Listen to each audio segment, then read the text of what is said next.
गुरुजी, आज हम बात करेंगे खून की समस्या को लेकर। खून में अक्सर कमी आ जाती है, बहुत सारे लोगों के साथ ये समस्या रहती है। कारण क्या होता है इसके पीछे का, और उपचार क्या कर सकते हैं? खून की कमी होने का मुख्य कारण आपके लीवर की पाचन शक्ति कमज़ोर है। जी। जब आपका खाया पिया पचता नहीं है और पैंक्री इंसुलिन नहीं बनाती, पेट में जाके सड़ता है, उसका जो थोड़ा बहुत खून बनता है उसको तिल्ली स्वीकार नहीं करती, जी। फिर खून में कमी आती है। बिल्कुल। मेडिकल साइंस में तो इसको उसी ग्रुप का दूसरे खून व्यक्ति का खून लेके चढ़ा देते हैं। जी। परंतु स्वस्थ विचार एकमात्र आश्रम ऐसा है कि इसमें शरीर से खून बनाना पड़ता है। जी। तो खून बनाने के लिए सबसे अच्छा तरीका है कि आप प्याज का रस, सफ़ेद प्याज का जी। 2 चम्मच रस लें और 2 चम्मच रस के अंदर 4 चम्मच शहद मिला दें। अब ये सुबह खाली पेट देना है और इसको एकदम नहीं सटकना, थोड़ा थोड़ा करके इसको सिप सिप करके पीना है। फिर 1 घंटे तक कुछ नहीं लेना और इसके बाद आपने आधा घंटा कपालभाति, 15 मिनट भस्त्रिका, 8-10 बार अग्निसार, 15-20 बार उज्जयी, 25-30 बार ब्रह्मणी, 5 मिनट कुंभक, 1 घंटा लोन रोल करना अति आवश्यक है। अब आपके लीवर पे जो पाचन शक्ति कमज़ोर थी वो तीव्र हो जाएगी। जब पाचन शक्ति तीव्र होगी तो आपका खाया पिया पचेगा, खून बढ़ना शुरू होगा और जो आपने प्याज के रस के साथ शहद मिला के लिया, ये ब्लड बन गया। जैसे ही शहद गले से नीचे उतरता है तो उसका जिस ग्रुप का खून है उसी में चला जाता है, इसका अपना कोई ग्रुप नहीं है। नंबर 2 पे पका हुआ मीठे टमाटर का जूस निकालें आप 50 ग्राम। 50 ग्राम इसमें गाय का दूध 15 से 18 डिग्री गर्म है उसमें मिला दें। अब इसको पीने में आप 20 मिनट का समय लें, 20 मिनट से आधे घंटे का समय लें। एक बार सुबह, एक बार दोपहर को, एक बार शाम को पिएंगे। अब आपका ब्लड बैंक घर में बन गया। इसमें आपको कोई सरिंज चढ़ाना पड़ेगा, ऑटोमेटिक आपका लीवर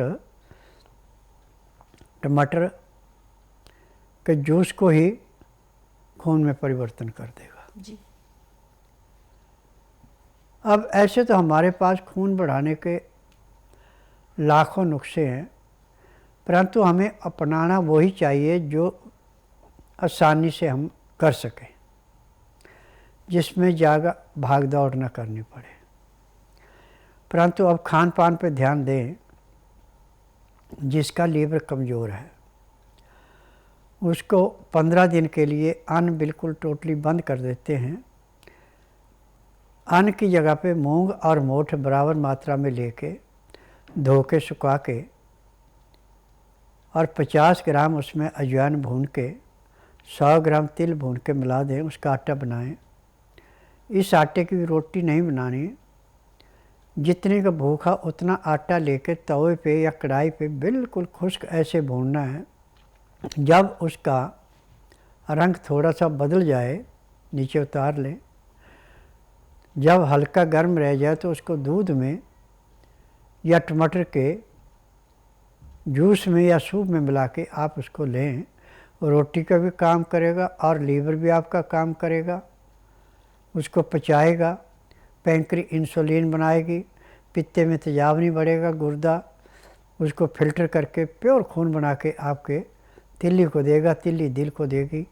आपका ब्लड बैंक दिन दुगने रातें चौगुनी बढ़ेगा।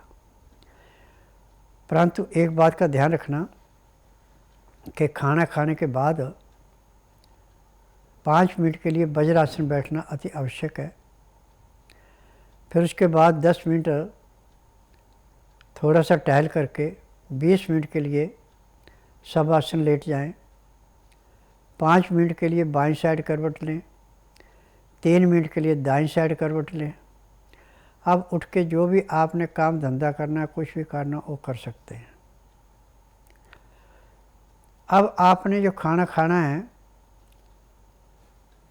यदि आप नौकरी पेशा करने वाले हैं तो घर से ही ताज़ा खाना खा के जाएं।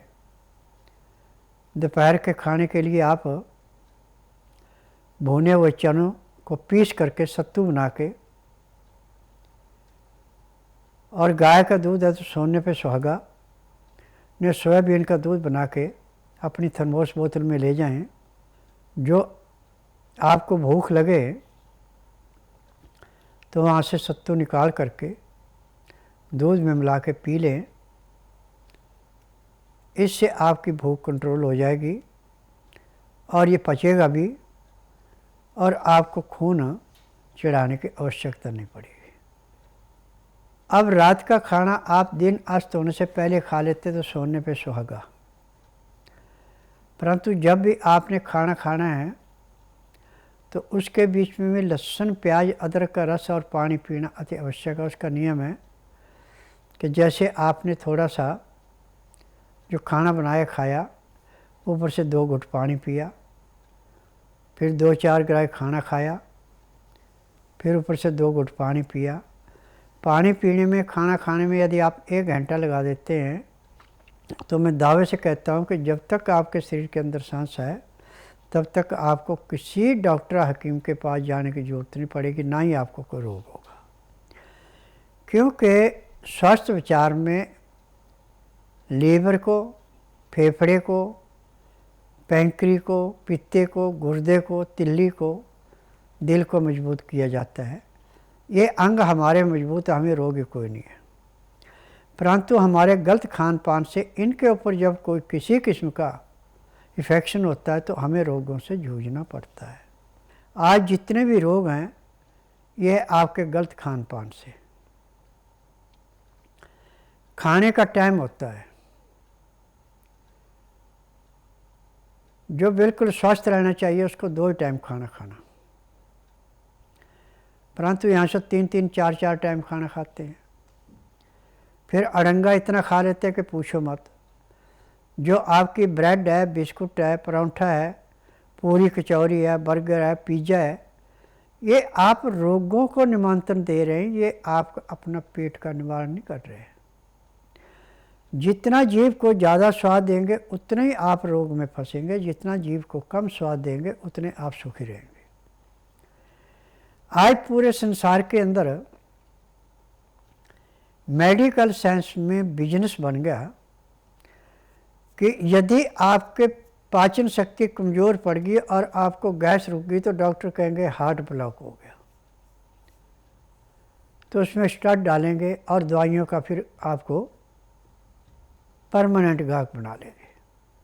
और यदि किसी को सिर में दर्द होगी तो उसको कह देंगे ट्यूमर हो गया। परंतु स्वस्थ विचार एकमात्र आश्रम ऐसा है कि यहाँ पे ना तो रोगी को बताना पड़ता है कि मुझे तकलीफ़ है, ना कागज पत्तर लाना पड़ता है, ना मशीनों से टेस्ट करना पड़ता है। यहाँ का नियम है कि जिस दिन आना उस दिन बुधवार नहीं होना चाहिए, गुरुवार से लेकर मंगलवार के बीच में आए। जिस दिन आना उस दिन रात्रि 10 बजे तक खा पी के दातन कूड़ा करके बड़ी इलायची मुंह में रख के चूसते रहें। सुबह 9 से 10 के अंदर अपना नामकरण कराएं। 10 से 12 में नाड़ी परीक्षण करूँगा। नाड़ी परीक्षण में पैर के तलुए से सिर के बाल तक की MRI, CT scan, x-ray, ultrasound, ECG, sonography सब कुछ 5 सेकंड में हो जाती है। उसमें जो भी कमी शरीर के अंदर पाई जाती है दवाइयाँ दी जाती हैं। दवाइयाँ खाने की हैं, दवाइयाँ पीने की हैं, मालिश करने के तेल हैं, आँख में, नाक में, कान में डालने की दवाइयाँ हैं। यानी शरीर के अंदर जो भी रोग नवजियों मिलेगा सब दवाइयाँ दी जाएगी। और दवाइयाँ नियम से खाते हैं, परहेज करते हैं तो किसी को 1 महीना, किसी को 1.5, किसी को 2 महीने दवाई खानी पड़ती है। रोग समाप्त होता है, दवाइयाँ बंद हो जाती है। आज पूरे संसार में इस बात की चर्चा है कि स्वस्थ विचार की जो दवाई खाएगा वो कभी दूसरी जगह डॉक्टर के पास नहीं जाएगा और ना ही उसको रोग होगा। स्वस्थ विचार के नियम को जो अपनाता है वो घर बैठे भी अपने भयंकर से भयंकर रोग को, जो रसोई में खान पान की चीज़ें, उन्हीं से समाप्त कर लेते हैं। जो एक बार आश्रम में आके दवाई ले लेता है, यहाँ की दवाई खाने के बाद दोबारा दूसरी जगह दवाई खाना पसंद करता ही नहीं। टेलीफोन के माध्यम से पूछ लेता है कि अब मुझे तकलीफ़ हुई है और मैंने आपकी दवाई इतने से इतने समय तक खाई थी तो मुझे आराम रहा था, अब इसका उपचार क्या है। तो फिर उसको बताया जाता है कि देखिए आपने खान पान में गड़बड़ी की है, आप इन चीज़ों का प्रयोग करें, आपको राहत मिलेगी।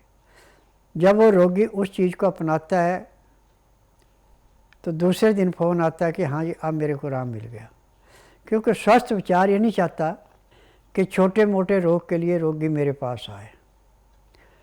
आपके रसोई घर में 108 वस्तुएं ऐसी हैं जिनको आप प्रयोग में लाते हैं, परंतु लाने का तरीका नहीं है। लहसुन, प्याज, अदरक, अजवाइन, जीरा, दालचीनी, सौंठ, हल्दी, काली मिर्च, मेथरे, ये चीज़ें ऐसी हैं जो पैर के तलुए से सिर के बाल तक के हर एक रोग को ऐसे समाप्त करती है जैसे जलती अग्नि पतंगे को नष्ट करती है। तो मेरा सभी श्रोताओं से एक ही निवेदन है कि कोई भी बीमारी आपकी कितनी भी पुरानी से पुरानी है, आप बुधवार छोड़कर गुरुवार से लेकर मंगलवार के बीच में मेरे आश्रम में आइए। जिस दिन आश्रम में आना उस दिन रात्रि 10 बजे तक खा पी के दातन कूड़ा करके बड़ी इलायची मुंह में रख के चूसते रहें। सुबह 9 से 10 के अंदर अपना नामकरण कराना। 10 से 12 में नाड़ी परीक्षण करूँगा। नाड़ी परीक्षण में पैर के तलुए से सिर के बाल तक की MRI, CT scan, x-ray, ultrasound, ECG, sonography सब कुछ 5 सेकंड में हो जाती है। फिर उसके बाद दवाइयाँ खाने की हैं, दवाइयाँ पीने की हैं, मालिश करने के तेल हैं, आँख में, नाक में, कान में डालने की दवाइयाँ हैं। और मेरी जो दवाइयाँ हैं ये किसी बाहर से नहीं मंगाई जाती, किसी फार्मेसी, मेरी अपनी फार्मेसी दवाइयाँ बनाने की। मुझे 10,000 जड़ी बूटियों की पहचान है जिनसे मैं दवाइयाँ बनाता हूँ। और इन दवाइयों की विशेषता है कि खुराक लेने के 10 सेकंड में दवाई अपना असर दिखा देती है और रोगी महीने 1.5 महीने में रोग मुक्त हो जाता है और उसके बाद दवाइयाँ बंद हो जाती हैं।